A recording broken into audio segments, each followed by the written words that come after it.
is Yael Vishnitsky-Levy. I'm 27 years old and I live in Warsaw, Poland.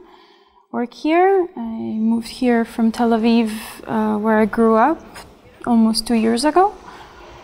I have a BFA from Bezalel Academy of Art and Design in Jerusalem. I learned that my grandfather, who was born in Poland and was a communist before the war, that he spent some time with Władysław Gomułka in a prison cell.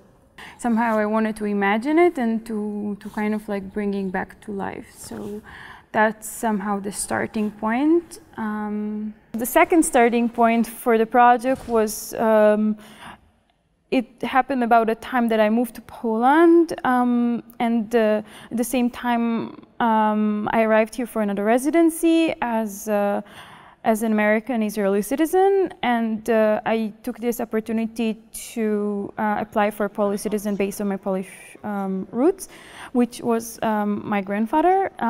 But along the way, we found out that in the State Archive in Poland, there is a letter sent by my grandfather in October 57, already from Tel Aviv, after he immigrated with my mother and my aunt and my grandmother.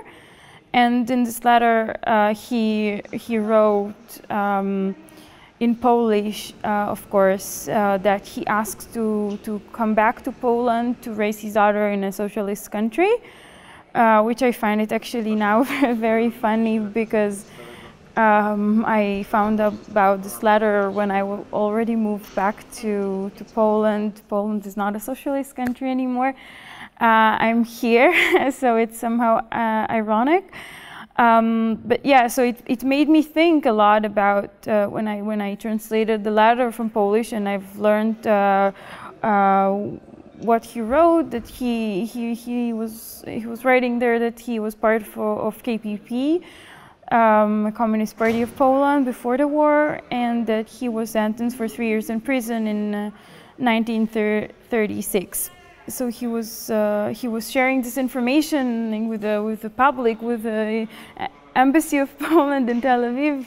I think that he found this information important for them at the time, because Poland was under a communist regime back then, and somehow. Yeah, so it made me think more and more about the relationship between him and Gomułka, and between him and the communist ideology, and between him and the Soviet Union and Poland. And I mean, somehow I learned that when he lived in Lviv, he didn't want to leave Lviv. He didn't want to immigrate to Israel, and I was very sorry, actually. I somehow felt that he didn't fulfill his dream. He didn't fulfill his ideology. He didn't live his dream, and he was busy escaping from every system that he basically ended up in. Either was prison or pre-war Poland, where he grew up in a shtetl, in a religious family, a Jewish religious family. And after that, from Lviv, Soviet Union already, to Israel, and from there he also wanted to escape, to leave, to come back somewhere. But this coming back always, there was no coming back. He didn't have anywhere to come back to. He knows already from the beginning that everything is just temporary for him. That he has no permanent. No permanent occupation, no permanent country, nothing was really permanent for him.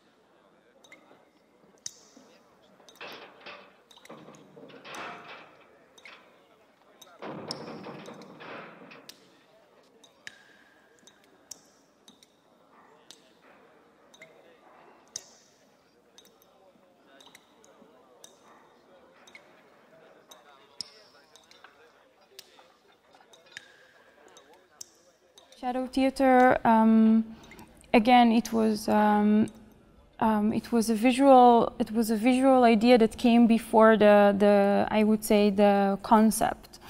This vision that I had, that usually how I start to work, it came up as a shadow theater because I didn't see faces. I didn't, when I first learned who was Gomułka, I didn't know how he looked like. I also didn't know how my grandfather looked like. I knew his image from later on when he was very old already, but I never had any picture of him.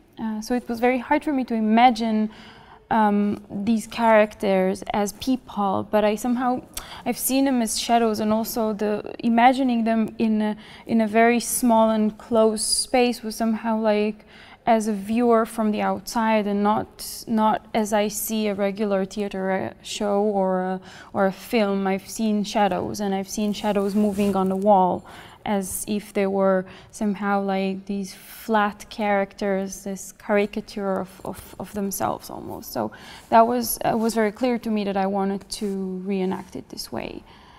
Regarding the script, again, when I imagined this piece and when I was thinking about it, when I was like creating it in my mind, I had very short sentences, very like fragment words, very, very personal gestures or statements or phrases that my family remember of my grandfather, who was somehow very like a silent person. He was not really sharing that much, and that's also why we don't have much information to kind of like work with. So I had very, very little, but then when I found out more about Gomułka and more about the Gomułka speeches, the famous speeches of Gomułka, and also parts of his memoirs, so somehow like this balance between this very little information, and again it somehow shaped the character of Pinkas, my grandfather, based on my grandfather, is very not saying much, very, very precise, very short speeches, a lot of activities. He's moving a lot, trying to kind of keep sane within the insane world of prison, and the other character who has long speeches, long memories, long experiences, it somehow, I think that it created a good balance between these characters and between the script in general.